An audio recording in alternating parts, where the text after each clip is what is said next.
Not every car from America's automotive past is remembered with nostalgia. While muscle cars, luxury cruisers, and iconic classics have their place in history, some models have faded into complete obscurity. Whether due to uninspired design, lackluster performance, or simply being overshadowed by more successful competitors, these vehicles quietly disappeared, leaving little to no legacy behind.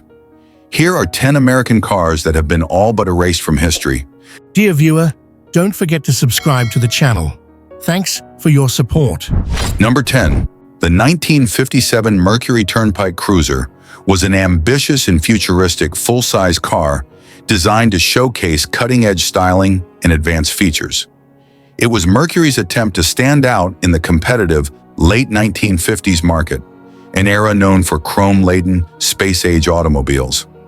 Introduced as the brand's flagship model, the Turnpike Cruiser was meant to project an image of innovation and modern luxury. Despite its bold looks and high-tech gadgets, the Turnpike Cruiser was short-lived, lasting only 2 model years, 1957 to 1958, before being quietly discontinued. While it left behind an interesting legacy, the car quickly faded into obscurity, unable to compete with the sales success of its General Motors and Chrysler rivals. This lecture will examine the design, engineering, marketing, and ultimate failure of the 1957 Mercury Turnpike Cruiser, exploring why such a distinctive vehicle ultimately disappeared. In the mid-1950s, Mercury was searching for an identity. Positioned between Ford and Lincoln, the brand needed a way to differentiate itself. The late 50s were a time of excessive styling, high horsepower, and futuristic features, and Mercury aimed to capture the public's imagination. The 1956 Mercury XM Turnpike Cruiser concept car had generated excitement, featuring dramatic tail fins, wraparound glass, and aircraft-inspired details. Mercury decided to bring a toned-down version of this concept to production as the 1957 Turnpike Cruiser, aiming to make it a technological showpiece. Mercury's gamble was bold, but it failed to resonate with buyers in the long run. The 1957 Turnpike Cruiser was unmistakable, with styling elements that made it one of the most futuristic cars of its time. However, its over-the-top details ended up working against it. Reverse slanted breezeway rear window, a power-operated rear window that could be lowered for ventilation, a unique but impractical gimmick. Massive chrome front end, a wide protruding grille with massive chrome bumper extensions that looked aggressive but bulky. Tall, dramatic tail fins. These weren't as sharp as Cadillacs, but they gave the car a distinctive jet-age look.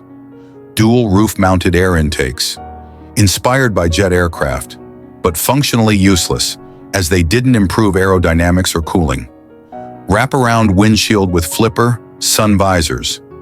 The car had small visors that extended outward to block glare from the sides. Too gimmicky. Buyers found the rear power window and roof vents unnecessary, more of a novelty than a practical feature. Overdone chrome. Even for the excessive 1950s, the Turnpike Cruiser looked heavy and cluttered. Not elegant enough for a luxury car. While bold, it lacked the sophistication of Cadillac or Chrysler's Imperial. Aging quickly. By 1958, styling trends were already shifting, making the Turnpike Cruiser look dated in just 1 year. In an era of extravagant design, even the Turnpike Cruiser felt excessive, making it an acquired taste rather than a mainstream success. The 1957 Turnpike Cruiser was marketed as a high-tech, highway-ready car, designed for smooth, effortless, long-distance travel. Soft, cushioned ride. The suspension was tuned for comfort, absorbing highway bumps with ease. Adequate power, but not sporty.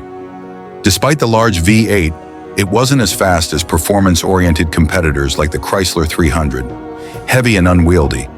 The Turnpike Cruiser was long, wide, and over 4,300 pounds, making it more of a land yacht than a nimble road machine. Push-button transmission selector. A futuristic touch, but one that confused some drivers. Self-lubricating chassis. A system that automatically greased suspension components, reducing maintenance. Memory power seats. One of the first cars with seat position memory, a feature ahead of its time. While technologically advanced, these features didn't attract enough buyers, as many saw them as unnecessary complications. While the Turnpike Cruiser vanished, it left behind a few interesting legacies.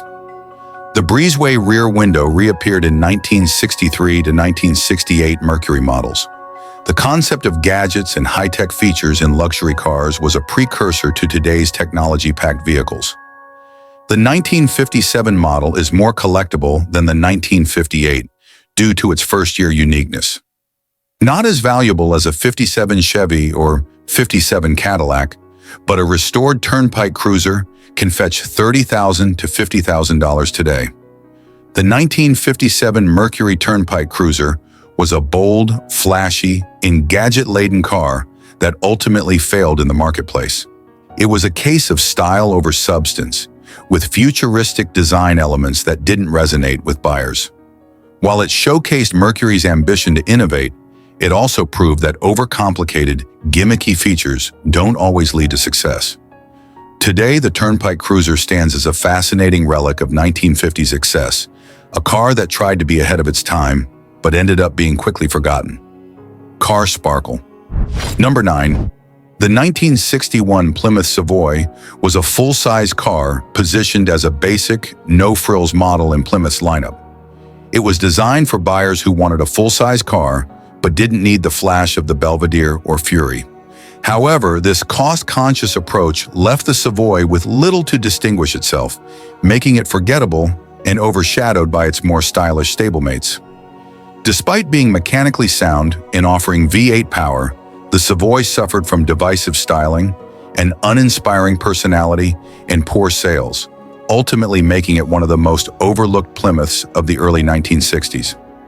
This lecture will explore its design, engineering, market position, and why it failed to leave a lasting impact. By 1961, Plymouth was struggling with its identity. The late 1950s had been an era of tail fins, chrome, and futuristic designs.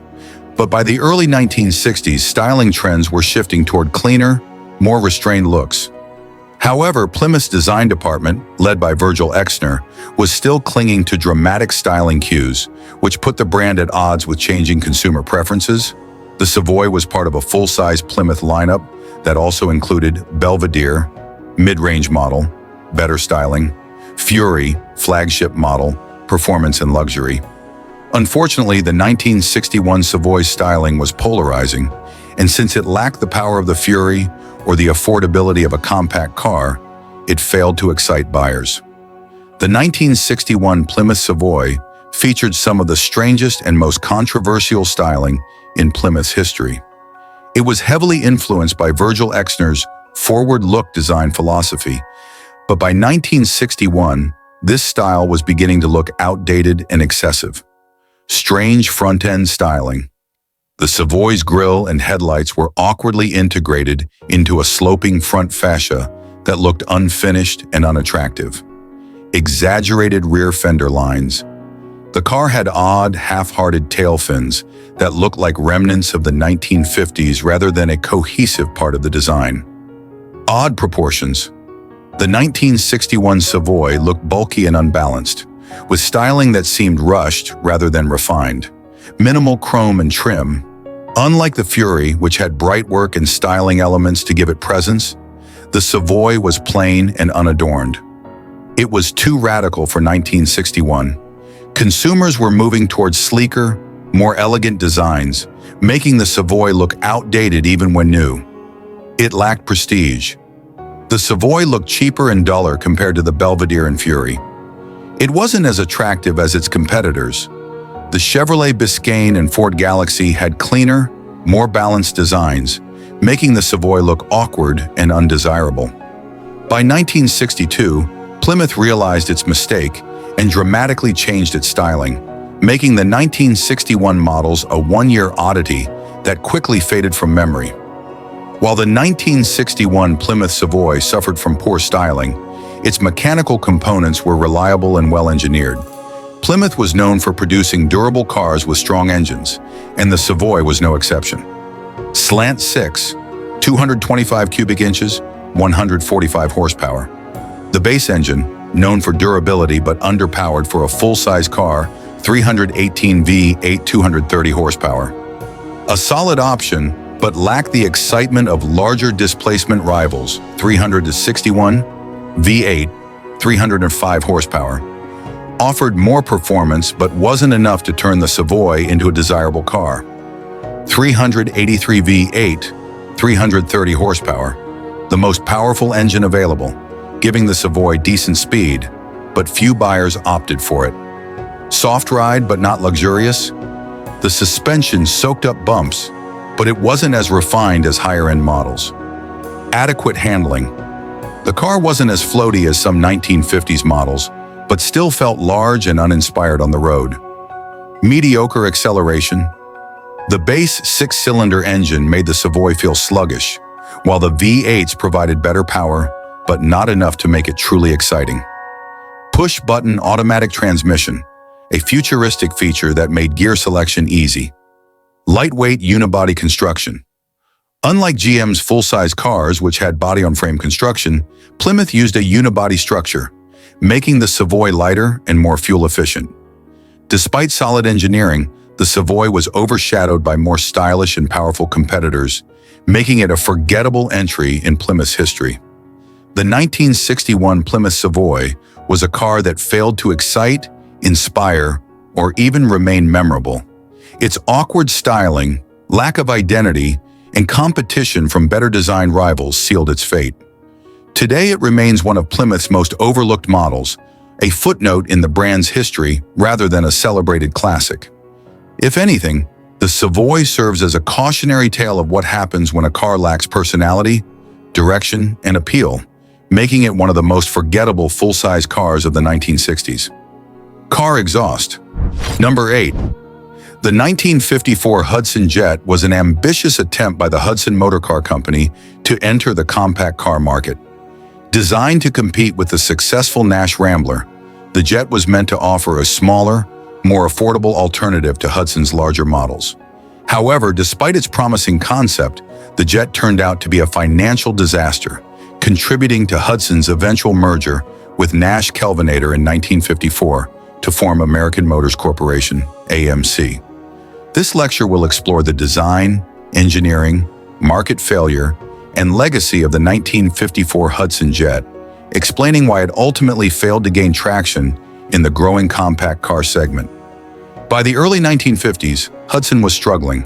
The company had been successful in the late 1940s with its innovative step-down unibody design, but by the early 1950s, sales were declining. The big three, GM, Ford, and Chrysler, were dominating the market, and Hudson needed a new strategy to survive. Hudson believed that the compact car market was the future, inspired by the success of the Nash Rambler and European imports. The Jet was designed to appeal to budget-conscious buyers looking for a smaller, fuel-efficient car. Hudson hoped that a successful compact model would revive the brand's fortunes and attract a younger audience. However, the execution of this idea would prove to be flawed, leading to one of Hudson's biggest failures.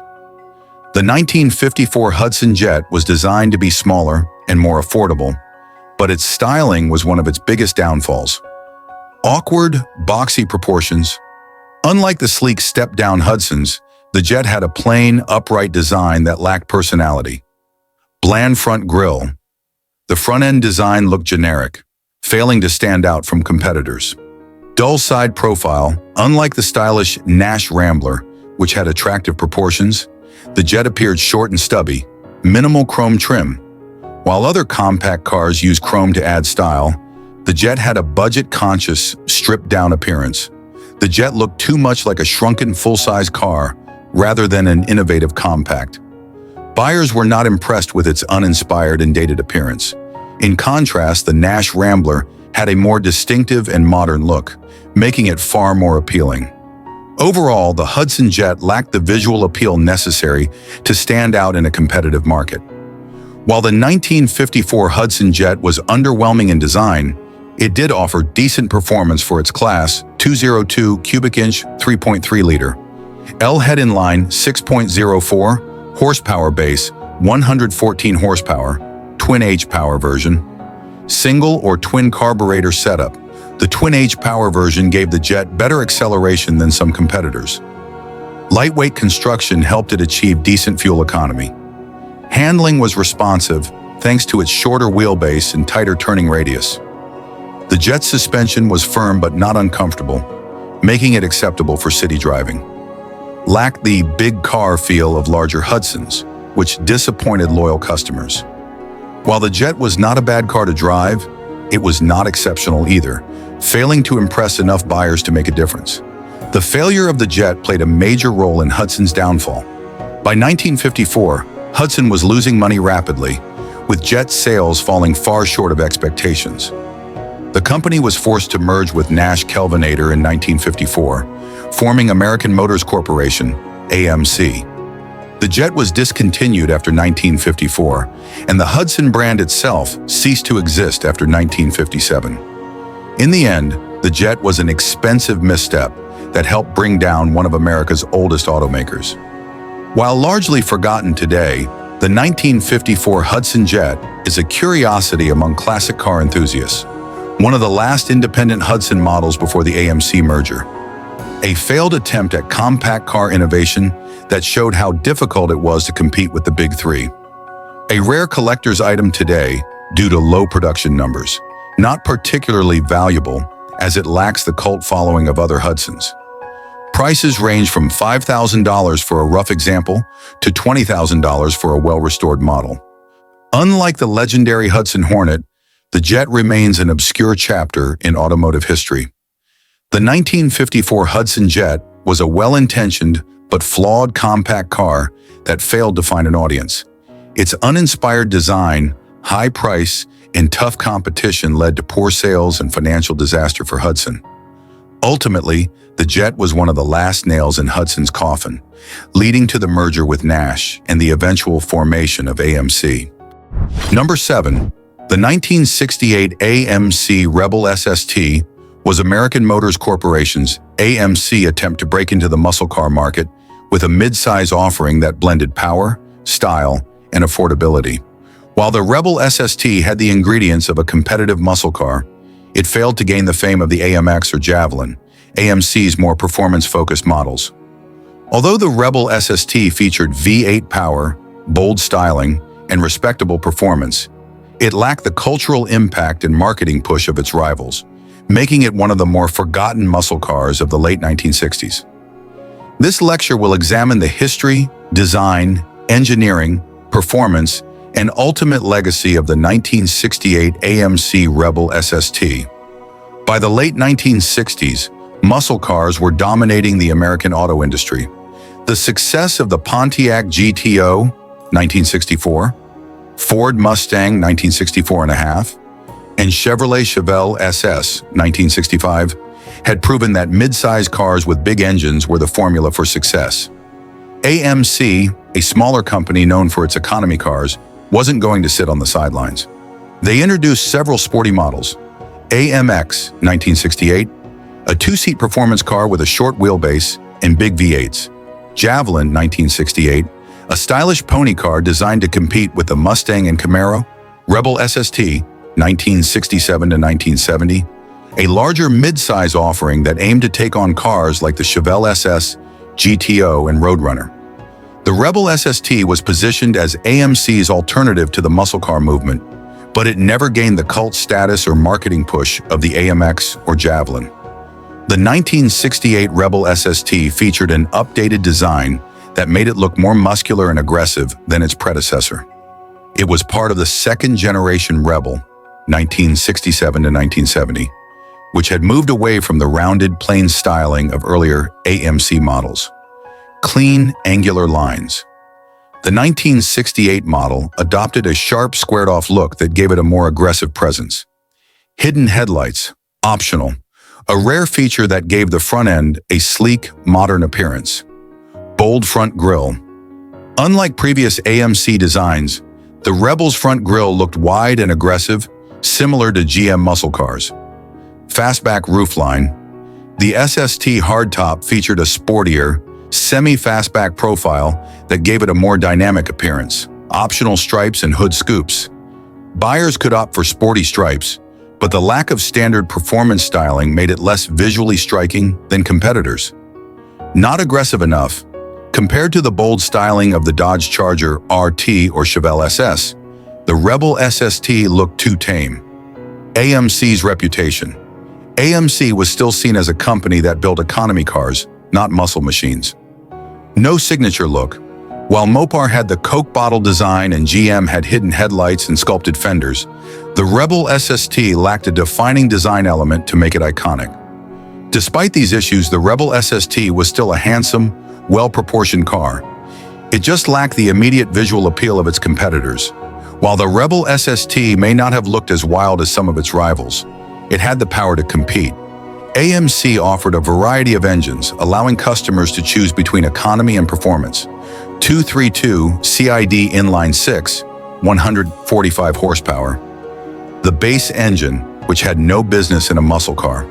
290 CID V8, 200 horsepower. A decent small block V8, but not enough for real performance. 343 cubic inch V8, 280 horsepower. The most common V8, offering good power and torque. 390 CID V8, 315 horsepower. The most powerful engine available, making the Rebel SST a true muscle car. 3-speed manual, standard on base models. 4-speed manual, a must-have for performance enthusiasts. 3-speed shift command, automatic. AMC's unique take on automatic transmissions, offering manual control. Soft but sporty ride. Unlike many muscle cars, the Rebel SST had a smoother, more refined suspension, making it more comfortable than the rougher-riding Chevelle SS or Roadrunner. Respectable handling. It wasn't a sports car, but the Rebel SST handled better than larger muscle cars like the Pontiac GTO. Strong braking. Available front disc brakes provided better stopping power than many competitors. Although it was quick and capable, the Rebel SST never developed a serious performance reputation, partly because AMC lacked a strong racing presence to boost its credibility. The 1968 AMC Rebel SST was a solid muscle car that never got the recognition it deserved. It had respectable performance, bold styling, and solid engineering. But AMC's weak marketing, lack of racing success, and overshadowing by the AMX and Javelin kept it from true fame. Today, it stands as a forgotten gem, a reminder that even in the golden age of muscle cars, not every contender could become a legend. Car on fire. Number 6. The 1970 Ford Maverick Grabber was Ford's attempt to add a sporty, aggressive edge to its compact Maverick lineup. Introduced as an affordable alternative to the growing muscle car segment, the Grabber package added bold styling cues, but it never delivered the true performance enthusiasts were looking for. Though it looked the part with dual hood scoops, racing stripes, and unique color options, the Grabber lacked the power and reputation of Ford's more famous performance models like the Mustang, Torino, or Mach 1. Over time, it faded into obscurity, remembered more as an economy car with sporty looks than a true muscle machine. This lecture will cover the Maverick's origins and purpose, the introduction of the Grabber package, styling and design features, performance and mechanical limitations, why it failed to build a lasting legacy. Modern collector interest. By the late 1960s, American car buyers were looking for smaller, more affordable, and fuel-efficient cars. The success of compact cars like the Volkswagen Beetle and Plymouth Valiant proved there was a market for no-frills, budget-friendly transportation. Ford responded with the Maverick, introduced in 1970 as a direct replacement for the outdated Falcon. It was designed to be simple, cheap to build, and easy to maintain, a basic car for budget-conscious buyers. Base price, just $1,995, making it one of the most affordable cars in America. Size smaller than a Mustang, but larger than a Pinto. Engine choices focused on fuel efficiency with small inline-six engines as standard. Despite its economy car focus, Ford saw potential to market a sportier version of the Maverick. Thus, the Grabber package was born. Ford introduced the Maverick Grabber in mid-1970 as a way to appeal to younger buyers who wanted a sporty-looking car without the high cost of insurance and fuel. Unlike the Mustang, Torino, or other muscle cars, The Grabber was never a true performance model. It was mostly a cosmetic upgrade. Ford hoped that giving the Maverick an aggressive look would make it a more desirable alternative to the increasingly expensive muscle cars of the era. One of the Maverick Grabber's biggest selling points was its bold and aggressive styling. Ford took the standard Maverick and added dual fake hood scoops. These looked aggressive but were non-functional, purely for style. Unique Grabber stripes, special side stripes and blackout trim gave it a sportier feel. Grabber-specific colors, bright flashy colors like Grabber Green, Grabber Blue, and Grabber Orange helped it stand out. Blackout grille and rear panel, mimicking high-performance models like the Torino Cobra. Sporty wheels and hubcaps, looked performance-oriented but were still basic by muscle car standards. While the Grabber looked aggressive and exciting, the biggest problem was that it lacked the muscle to back up its image. Despite the sporty appearance, the 1970 Maverick Grabber's performance was disappointing. Ford never gave it a powerful V8 as standard, and it wasn't marketed as a true muscle car. 170 cubic inch inline-six, 105 horsepower. The base engine completely underwhelming for anything sporty. 200 cubic inch inline-six, 120 horsepower. Slightly more powerful, but still not fast. 250 CID inline-six, 150 horsepower, the biggest six-cylinder option, with better torque, but not much excitement. 302 CID V8, 220 horsepower, the only V8 available, but it was an optional upgrade, not standard. Transmission choices, 3-speed manual, standard. Basic and functional, but not exciting. 4-speed manual, optional. A better choice for performance, but rare. 3-speed automatic, optional. The most common choice, but it dulled performance. Performance stats, 302 V8 model, 0 to 60 miles per hour, approximately 8.5 seconds. Quarter mile, approximately 16.5 seconds. Top speed, approximately 110 miles per hour. While these numbers weren't terrible, they were mediocre compared to real muscle cars like the Mustang, Camaro, or Chevelle SS. Most Grabber models came with an inline-six, making them slow and uninspiring to drive. The 1970 Ford Maverick Grabber was a car that looked sporty but never delivered real performance. While it was a budget-friendly alternative to bigger muscle cars, it ultimately failed to make a lasting impact due to weak marketing, underwhelming performance, and competition from more capable models.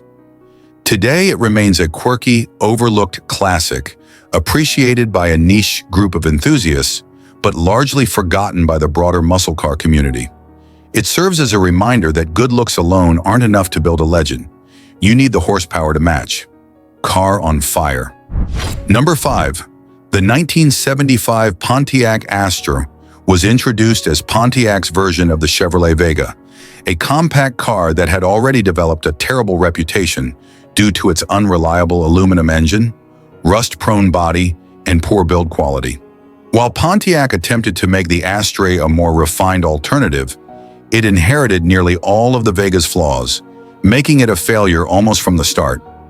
Though Pontiac traditionally had a reputation for performance and reliability, the Astra was underpowered, fragile, and plagued by mechanical problems.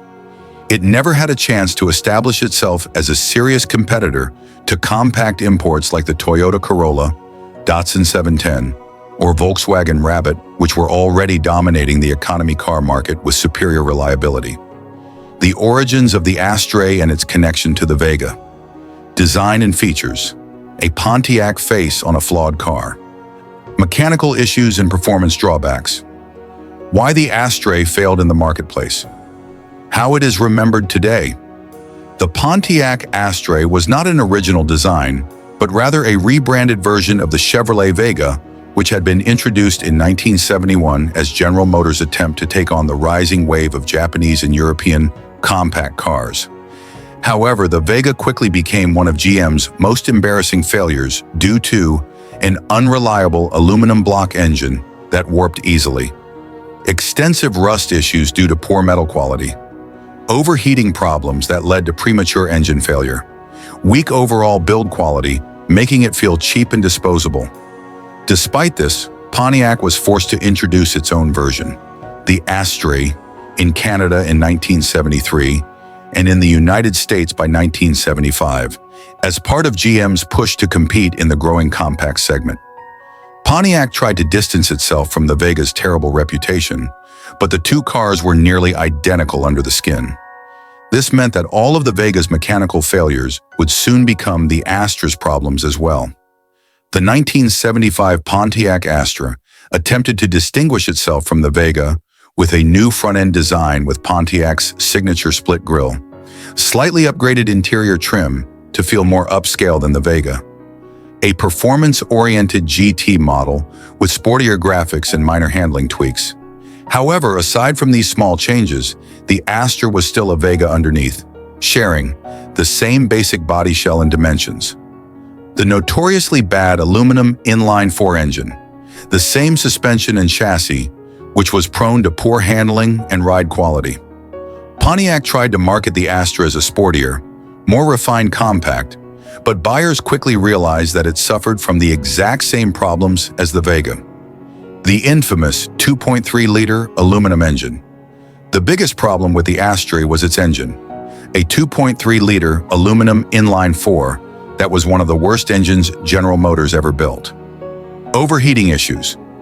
The aluminum block warped easily, causing head gasket failures. Oil burning. The engine had a tendency to consume oil rapidly, leading to premature failure. Low durability. Many Astra and Vega engines barely lasted 50,000 miles before needing major repairs.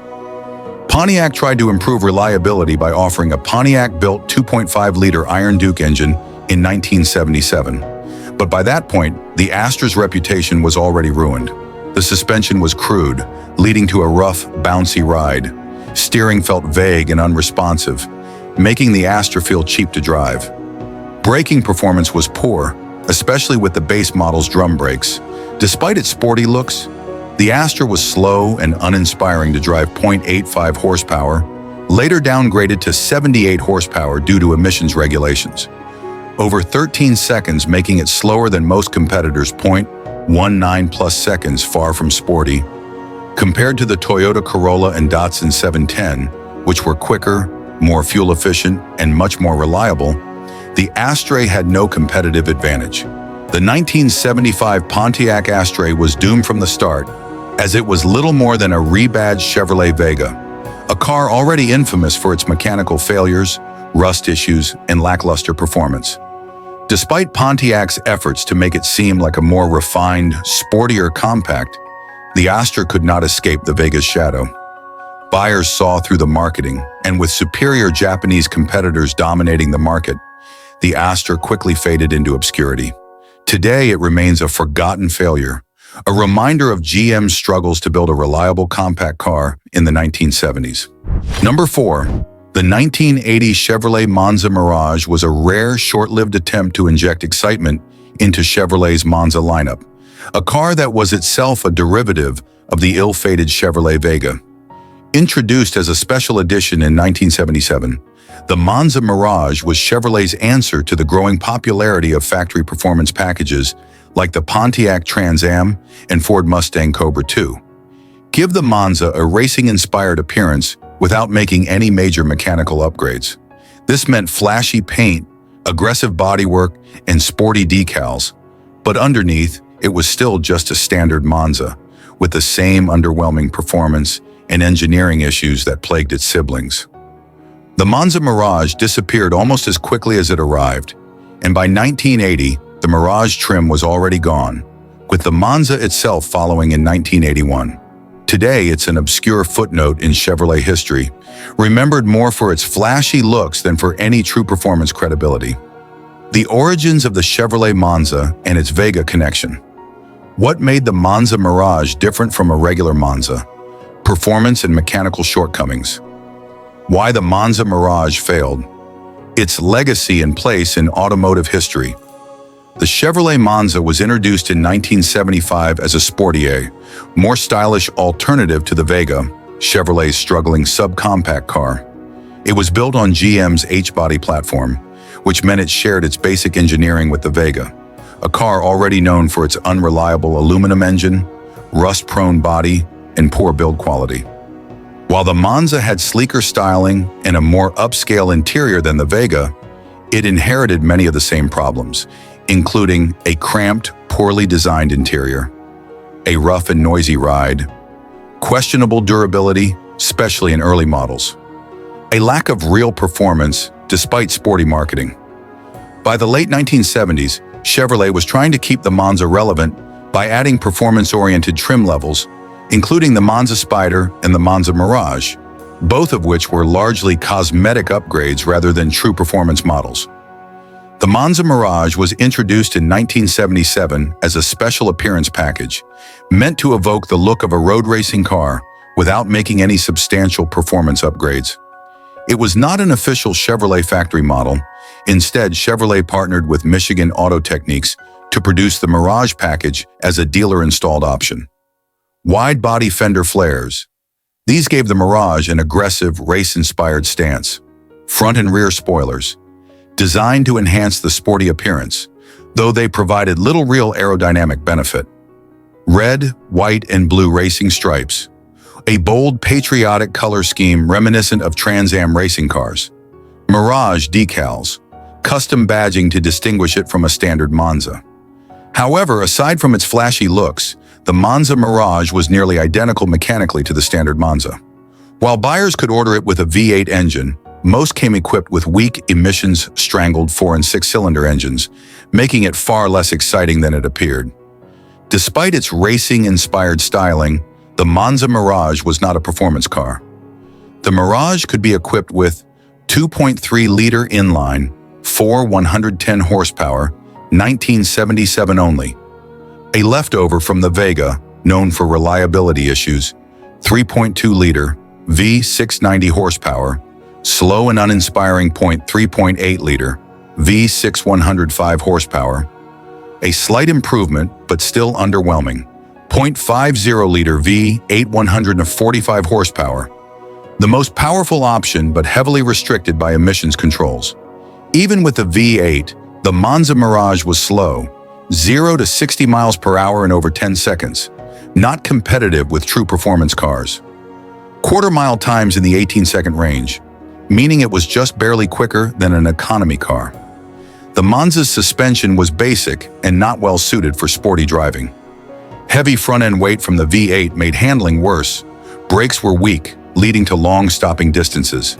In short, the Monza Mirage looked fast, but drove like a standard economy car, a fatal flaw for a car marketed as a performance model. The 1980 Chevrolet Monza Mirage was a half-hearted attempt at a performance car, offering bold styling but no real substance. It faded into obscurity because it couldn't deliver on its sporty image, and by 1980, buyers had moved on to better-built imports or true muscle cars. Today, it remains an interesting footnote in Chevrolet history, but nothing more. Number 3, the 1983 Chrysler E-Class was Chrysler's attempt to offer a more upscale version of its wildly successful K-car platform, which had saved the company from financial ruin in the early 1980s. Positioned between the entry-level Dodge Aries Plymouth Reliant and the more prestigious Chrysler New Yorker, the E-Class was meant to be a luxurious yet affordable midsize sedan. However, instead of making a lasting impression, the E-Class faded into obscurity, largely overshadowed by its cheaper K-car siblings and Chrysler's other, more successful models. Despite its name, the E-Class had nothing to do with Mercedes-Benz. It was simply named after Chrysler's E-body platform, which was essentially a stretched version of the original K-car architecture. Though Chrysler marketed it as a near-luxury vehicle, buyers saw through the badge engineering, and the E-Class never stood out in a crowded field of mid-1980s sedans. By 1984, it was replaced by the Chrysler New Yorker, making it one of the shortest-lived Chrysler models of the decade. The origins of the Chrysler E-Class and its K-car connection.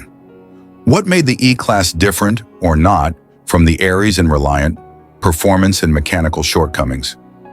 Why the E-Class failed? Its legacy, or lack thereof, in Chrysler history. To understand the Chrysler E-Class, we first need to look at the K-car revolution of the early 1980s. By the late 1970s, Chrysler was on the brink of bankruptcy, burdened by outdated models and financial mismanagement. Under the leadership of Lee Iacocca, the company secured a federal loan guarantee in 1980, promising to develop efficient, modern, and affordable cars that would help the company survive. This led to the birth of the K-car platform in 1981, which underpinned the Dodge Aries and Plymouth Reliant. These boxy front-wheel drive sedans and wagons weren't exciting, but they were efficient and affordable, compact, yet roomy, easy to build and maintain. The K-car was a massive success, and Chrysler quickly realized it could milk the platform for more upscale models. The first attempt was the Chrysler LeBaron, a fancier K-car with more features. Then came the E-Class, which was meant to be even more refined, but it ended up being nothing more than a slightly larger version of the same formula. The E-Class was supposed to be Chrysler's step up from the Aries, Reliant, and LeBaron. It featured a longer wheelbase, 103.3 inches versus 100.1 inches on the K-cars, a more upscale interior with wood grain trim and extra sound insulation, more standard features like power windows and plush velour seats, a softer, more luxurious suspension setup. However, there was one major problem. The E-Class still looked and felt like a basic K-car. It had the same boxy, uninspired styling as the Aries and Reliant. The interior, while upgraded, still felt cheap compared to true luxury cars. It shared many mechanical components with the cheaper K-cars, making it feel less special. One of the biggest issues with the E-Class was its price. While the Dodge Aries and Plymouth Reliant started at around $6,000, the E-Class had a base price of over $9,000. A huge jump for what was essentially the same car. Worse, for a little more money, buyers could skip the E-Class entirely and get a Chrysler New Yorker, which had even more features and a more prestigious image. This put the E-Class in an awkward position. It wasn't cheap enough to appeal to budget buyers. It wasn't fancy enough to attract luxury car shoppers. It wasn't sporty or exciting enough to win over driving enthusiasts. Despite its near-luxury marketing, the Chrysler E-Class wasn't much of a performer. Like the rest of the K-car lineup, it prioritized fuel economy over power, leading to sluggish acceleration and an uninspiring driving experience. The E-Class offered 3 engine choices, none of which were impressive. 2.2-liter inline-4, 84 horsepower. The base engine, underpowered for a mid-size car. 2.6-liter Mitsubishi inline-4, 92 horsepower. Slightly better but still slow. 2.2-liter turbo inline-4, 146 horsepower, optional. The only real performance upgrade, but turbo lag and reliability issues made it less appealing. 3-speed automatic, most common but slow and outdated. 5-speed manual, rare but helped the car feel slightly less sluggish. Today, the Chrysler E-Class is almost entirely forgotten. It was a short-lived, uninspired badge engineering experiment, a textbook example of an unnecessary mid-range model, a reminder that simply stretching a car and adding fake luxury features isn't enough. Few people remember the E-Class, and even fewer collect or restore them. While the Dodge Aries and Plymouth Reliant are remembered for saving Chrysler, the E-Class is a footnote at best, a failed attempt to capitalize on the K-car's success without offering anything truly new. In the end, the E-Class was a lesson in what happens when automakers prioritize marketing over substance. Number 2. The 1964 Studebaker Daytona was a final attempt by the struggling Studebaker Corporation to remain competitive in the American car market. Marketed as a sporty personal coupe, the Daytona was an evolution of Studebaker's compact Lark model, designed to appeal to young buyers looking for style, performance, and affordability. However, despite its sleek looks and decent driving dynamics, the Daytona arrived at a time when Studebaker was already on the verge of collapse. Though the Daytona had modernized styling and an available V8 engine, it couldn't overcome the company's dire financial situation, outdated production facilities, and declining customer confidence. By December 1963, just months after the 1964 models debuted, Studebaker shut down its South Bend, Indiana plant, effectively marking the end of Studebaker as a serious American automaker. The background of Studebaker in the early 1960s. The design and features of the 1964 Studebaker Daytona. Performance and mechanical details. Why the Daytona failed to save Studebaker. The car's place in automotive history. By the early 1960s, Studebaker was on life support. Studebaker had been a major player in the early American automotive industry, dating back to its origins as a wagon manufacturer in the 1850s. The company successfully transitioned into automobiles, producing reliable, well-built cars through the 1920s and 1930s. However, by the 1950s, Studebaker was struggling to compete with the Big Three, GM, Ford, Chrysler, who had larger factories, deeper pockets, and more modern designs. By 1961, Studebaker had serious financial problems and was losing money on every car it built. The company merged with Packard in 1954, but that partnership failed to improve Studebaker's fortunes. Production costs remained high, and Studebaker's aging South Bend factory couldn't compete with modern assembly lines from Detroit automakers. By the early 1960s, Studebaker's model lineup was outdated and its dealer network was shrinking. In 1959, Studebaker introduced the Lark, a compact car that was surprisingly successful for a few years. The Lark helped keep Studebaker afloat for a short time, but by 1962, the compact car market was flooded with competitors like the Ford Falcon, Chevrolet Corvair, and Dodge Dart. Studebaker needed a fresh, sporty model to attract younger buyers. This led to the introduction of the 1964 Studebaker Daytona, a stylish coupe based on the Lark, but positioned as a sportier and more premium offering. The 1964 Studebaker Daytona was meant to compete with cars like the Ford Falcon Sprint, Chevy Corvair Monza, and Plymouth Barracuda, compact, stylish cars aimed at young, budget-conscious buyers. The 1964 Daytona was an update of the previous year's model, but featured cleaner, more squared-off styling. Studebaker hired Brooks Stevens, a well-known industrial designer, to refresh its aging models without spending too much money. The front end had a wide grille and stacked headlights, giving it a distinctive but conservative look. The rear featured a simple, slab-sided design with minimal ornamentation. While the Daytona wasn't ugly, it lacked the bold personality of sportier competitors like the Ford Mustang, which launched in April 1964. Hardtop coupe convertible four-door sedan, less common, station wagon, rare. The hardtop coupe was the sportiest version and the most commonly associated with the Daytona name. The Daytona's interior was fairly upscale for a compact car, with bucket seats, a center console, and optional full carpeting. The dashboard was simple but functional, with a sporty instrument cluster that included a speedometer, fuel gauge, and optional tachometer. Compared to Detroit's offerings, the materials felt cheaper, a sign of Studebaker's cost-cutting measures. Unlike many compact cars of the early 1960s, the Daytona offered a V8 option, giving it decent performance. 170 cubic inch inline six, 112 horsepower. The base engine, underpowered for a sporty car. 259 cubic inch V8, 180 horsepower, two-barrel carburetor. A solid mid-range option with good torque.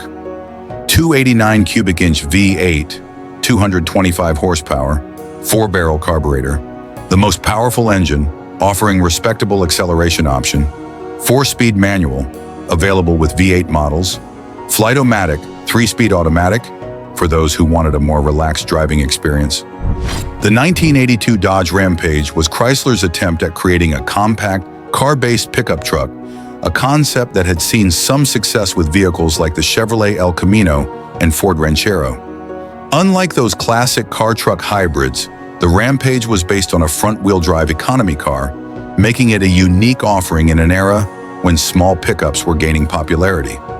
Despite its practical design and efficient drivetrain, the Rampage failed to leave a lasting impact, struggling against both traditional compact pickups and full-size trucks. The truck lasted only 3 model years, 1982 to 1984, before Dodge pulled the plug. The automotive landscape of the early 1980s. The design and engineering of the Dodge Rampage. Performance and capabilities. Why the Rampage failed in the 1980s market. The Rampage's legacy and its place in automotive history. By the early 1980s, the American car market was undergoing significant changes. The fuel crises of the 1970s had forced automakers to focus on smaller, more fuel-efficient vehicles. Japanese automakers like Toyota, Datsun, Nissan, and Mazda were dominating the small truck segment with durable, affordable, and efficient compact pickups. Domestic automakers had their own compact trucks, but they were mostly traditional, body-on-frame designs like the Ford Courier, Chevrolet Love-E, both rebadged imports, and Dodge's own D50, Mitsubishi-based. Meanwhile, unibody car-based pickups like the Chevy El Camino and Ford Ranchero were dying out, with their last model years in 1987 and 1979 respectively. Dodge saw an opportunity. If they could combine the versatility of a truck with the fuel efficiency and comfort of a car, they could create a new niche. This led to the birth of the Dodge Rampage in 1982. The Dodge Rampage was unlike any other American pickup of its time. The Rampage was not a traditional body-on-frame truck. Instead, it was built on Chrysler's L-body platform, shared with the Dodge Omni and Plymouth Horizon hatchbacks. It featured unibody construction, meaning it had a single-piece body instead of a separate frame. This gave the Rampage a lighter weight and car-like ride, but also limited its towing and hauling capacity compared to traditional trucks. The Rampage looked like a stretched version of a Dodge Omni 024 Coupe, with a small cargo bed in the back. The front fascia featured Dodge's typical early 1980s rectangular headlights and horizontal grille design. The cargo bed measured 4 feet long, making it smaller than conventional pickups, but still functional for light-duty tasks. Unlike the El Camino or Ranchero, which had longer, sleeker proportions, the Rampage looked short and stubby, which may have hurt its appeal. The cabin was basic but comfortable, similar to the Dodge Omni. Standard features included vinyl or cloth seats, an AM/FM radio, and simple analog gauges. Optional features included power steering, air conditioning, and upgraded sound systems, though most Rampages were built with minimal options. The Rampage was never meant to be a powerful workhorse. It was designed for fuel economy and light hauling. The 1982 Rampage was equipped with 2.2-liter inline, 484 horsepower, 111 pound-feet of torque, the only engine available in the first model year. 4-speed manual transmission standard, 3-speed automatic transmission, optional. With just 84 horsepower, the Rampage was slow even by early 80s standards. 0 to 60 miles per hour took over 12 seconds, making it one of the slowest trucks on the market. The manual transmission improved drivability, but the 3-speed automatic made it feel sluggish. The Rampage's lightweight design and small engine gave it an advantage in fuel economy. It achieved about 21 to 26 miles per gallon, which was better than most full-size pickups of the time, but not dramatically better than small Japanese trucks. Payload capacity, 1,145 pounds. Respectable for its size but far below traditional pickups. Towing capacity, not officially rated, but it was not recommended for towing anything heavy. Unlike traditional compact trucks, which could haul heavy loads and handle rougher terrain, the Rampage was more suited for light-duty use, such as hauling lawn equipment or small furniture, running errands around town, serving as a fleet vehicle for small businesses. Unfortunately, these limited capabilities meant it had trouble attracting serious truck buyers.